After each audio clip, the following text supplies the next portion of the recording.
Tuko hapa leo Chuo Kikuu cha Dodoma UDOM kwa ajili ya kuungana na wadau mbalimbali katika kujadili masuala yanayohusiana na jinsi gani ambavyo tutaendeleza na kuimarisha uhusiano uliopo kati ya wizara lakini pia kati ya bodi ya mikopo ya wanafunzi. Benki ya NMB imekuwa mdau mkubwa kwenye sekta ya elimu kwenye nyanja nyingi. Kuna mambo mengi ambayo tumefanya. Tunatoa huduma za kifedha kwa wizara, lakini pia tunatoa huduma za kifedha kwa wafanyakazi mmoja mmoja, lakini pia kuna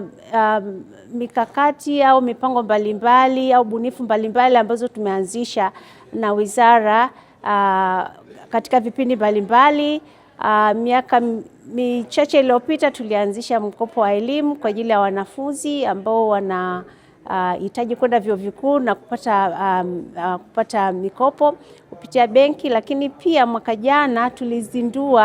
tulizindua programu maalum ambayo inatoa ushirikiano kati ya benki yetu na Wizara ya Elimu kusaidia katika swala zima la kuhakikisha kwamba tunatengeneza ajira hasa kwa wanafunzi ambao wanakuwa wamesoma vyuo mbalimbali vya VETA.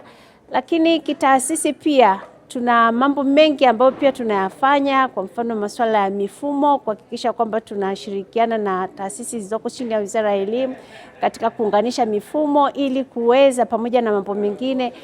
kurahisisha shughuli mbalimbali, lakini pia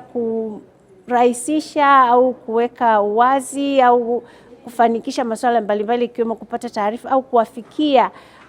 wateja wananchi mbalimbali katika maeneo mbalimbali. Kwa hiyo tutaendelea kushirikiana, na sio hiyo tu, kupitia CSR benki imekuwa ni mdau mkubwa sana kwenye 1% inayotokana na faida inatumika pia katika kutoa madawati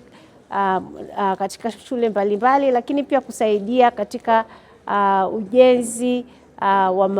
kuendeleza ujenzi wa maboma ambayo yametengenezwa lakini yanahitaji vifaa vya kuwezekea na kadhalika. Kwa hiyo tutaendelea, lakini pia nadhani mnafahamu benki yetu miaka michache iliyopita kupitia asasi yetu ya NMB Foundation tulianzisha programu ya Nuru Yangu, ambayo programu hiyo pamoja na mambo mengine inawezesha wanafunzi wa Kitanzania